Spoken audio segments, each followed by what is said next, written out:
Hello, this is Winston Smith here, back again with another commentary. Next commentary I'm going to go on is Tonya TKO's channel, where she basically had a scenario up there where a 16-year-old was getting touched inappropriately by a mother's boyfriend, and the mother basically said, "Oh, it's a good man. He pays the bills. You coming with this again?" Now this happens a lot more frequently than people in the African American community care to admit, where because of financial stresses, the mother basically looks at the man that's in her life as a way of helping to support the family. And because of this, if there's any complaint of any inappropriate touching or behavior, she might tend to overlook it if she's not seeing anything. If the daughter's old enough, if she's a 3-year-old, okay, she's gonna get on it. But 13-year-old, 16-year-old, she's developing. Okay, you might look at it and okay, well, it's your fault. You're dressing inappropriately. Or you're trying to compete with me for my man. You're trying to steal my man. This is what sometimes happen in our community. But we do have to look at it. Sometimes people in our community do have kids at a young age. That's probably one of the problems too. And then what happens is that as they grow up, the mother is basically still in her 30s or early 40s, and basically looks at the 15-year-old as a competition. As to say like, oh, who do you think you are? And sometimes the 15-year-olds in our community, because we're black, develop a lot more than the white 15-year-old or Asian 15-year-old. You could tell the black 15-year-old, okay, because of the body parts and our genes. Okay, so therefore, there's no excuse for abuse. I mean, there's no excuse to say, well, she was drunk, so then she wanted it. There's no excuse. So she's young, she developed, she wanted it. If the laws in the state say you cannot touch a 16-year-old, you just cannot touch a 16-year-old sexually. If the law says you can, then you can. Now, is it moral, is it right? That's for you to judge. Some places it's cultural, like down south, or certain places they make it 16 because some people, it would be so much people that are being locked up and being sent to prison because it's part of the culture. They don't even bother making it 18 or 19 or just make it 16, right? Because if they made it 18, there'd be a lot of people that's been going to jail that wouldn't normally go to jail, and that aren't really pedophiles. If you look at it, pedophiles is a attraction to young children, young that are underdeveloped, like 9, 6, 7. These are 16-year-olds. So in certain states they can, in certain countries they can, right? So therefore, in a state where it's illegal for you to do so, it's statutory rape. Where the mother was basically blaming the daughter for basically wearing tight shorts, booty shorts, and everything like that. Now, this is where I basically say there's no excuse for abuse. You should not touch a 16-year-old, you know, in a state where it's illegal.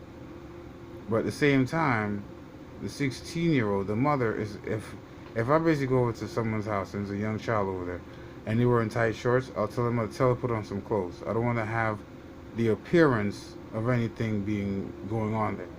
So if there's only, when I'm over there, it's supposed to be one woman that's supposed to be able to walk through the house half naked. That's the mother.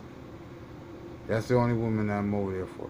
Now the young girl, now she's in her room fine, but once you're walking in the hallway, you have to put on some clothes, because I don't feel comfortable with that, with seeing that, because I'm a man.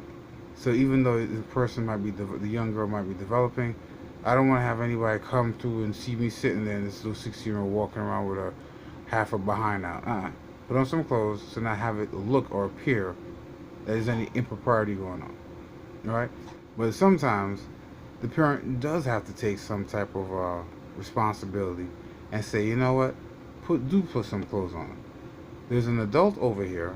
Put some clothes on in front. Sometimes you will have a group of men over there chilling, Super Bowl game, and a young 15, 16-year-old comes out with booty shorts, and I'm like, put some clothes on, put some sweatpants on, then you can come out and sit with everybody else.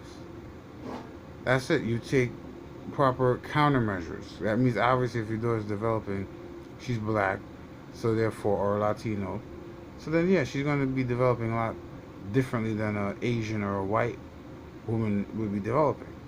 She needs to basically take extra measures to make certain that she's not showing her body parts in involuntarily to adult men. So you have to make certain, or put a robe on, or put something on. Because at the end of the day, if there are a group full of men over watching a football game, why would you want to have a 16-year-old there in tight, short shorts? No, put a robe on. Don't walk around your bra and panties. Put a robe on. There's an adult man over here. So, again, sometimes the parents are friends with their kids first, so till they come competition between the mother and the daughter. So there's still no excuse for abuse, but you have to take measures to make certain that you're safe.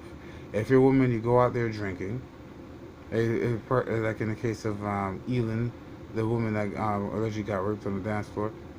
Then what happened to going out with your friends and making certain that, so they hold you down to make certain that you don't do something that you normally wouldn't do, right? If you're gonna slide with someone, back in my day, they take a picture of the license plate that you're driving away in. If you're in a cab, take a picture of the license plate that you're getting into before you drive off, so that they know, okay, if anything happens, they can go to the cab company. Where do you let this fare off? Okay, what was the address that you stopped at? So they could track. If they're going to drink, they say, I'm not going to drink Hennessy. I'm going to drink white wine, not beer. So that people have their liquor or their particular alcohol that they won't drink because they don't want to go overboard and do something that they normally wouldn't do, or have sex with someone, or be sexually inappropriate with someone that they normally wouldn't be normally sexually inappropriate with. Grab up on them, rub up on them. Again, people take these measures to have their friends watch over them so that they don't do things that's too crazy. This is just being responsible. It doesn't mean the person has the right to rape. It just means you're being responsible for your own personal safety, right? To make certain you get home safe. Now, if the person rapes you, then okay, then allegedly rapes you, then if this person's found guilty, then okay, he had no right to rape you. But at the end of the day, you have to make certain that you get home safe at the end of the day. So you have to aid in that process. You can't just walk out there, no underwear, go dancing, driving like it's hot, and then, yeah, you're supposed to expect to get home safe, but in order to make certain you get home safe, then you watch your alcohol content to make sure you don't get too wild, you don't get too crazy, right? You say, well, I don't want to go out there and have panty lines, fine, but, certain things, you wear a G-string, you wear something. If you don't wear anything on it, okay, but you don't go out there and get completely drunk and going out there twerking on the dance floor. Again, your daughter is developing. It's not her fault. Okay, but you make certain that you put on a robe when your man is over. When he's not over, then you can walk around with your boy shorts all you want. When people watching the Patriots play, fine. When this group of men are leave the house, then you can walk around in your bra and panties all you want, but not while grown adult men are over there. You see? So it's up to the parent and the man himself to say, you know what, tell her put some clothes on. What's the matter with that? Something's the matter with that. Just saying put some clothes on. I don't really like this vibe right here. Right? So people are trying to say, oh, well, I have the right to. Yeah, you have the right to, but I'm just looking out for my personal name and reputation and your own personal reputation and safety. So listen, let's put some clothes on. Done. Let's just make everything be done. Let's keep it moving. Right? So you have to, you can't drive down the highway at 120 miles per hour, no seatbelt. You have to make certain that, you put some safety precautions in there. You want to drive down the school zone, okay, at 3:30, okay, doing a 90 miles an hour, then now he's being reckless. So I believe that in this particular case, where a young 16-year-old is basically saying that the mother's boyfriend came into her bedroom after they went out from the club. Okay, he's supposed to go, and I thank you for telling me and take it seriously and try and investigate. So you know what? I'm just going to call the cops myself. Fine. But at the end of the day, if you're going to have another boyfriend before she graduates to go to college, make sure, you know what? When we come home, you know what? You put on your robe and you go in the door, lock your door. Now we go in my room. And that's it. You wait before you introduce a strange man into your household. You understand? Meet somebody you've been talking to him for a couple of weeks, a couple of months, and he's paying some bills. You introduce him to the household. No. Go to the hotel. Seems to be the problem. Or if you're going to go to have your daughter go over her grandmama's house or the father's house. See, I mean, just take precaution.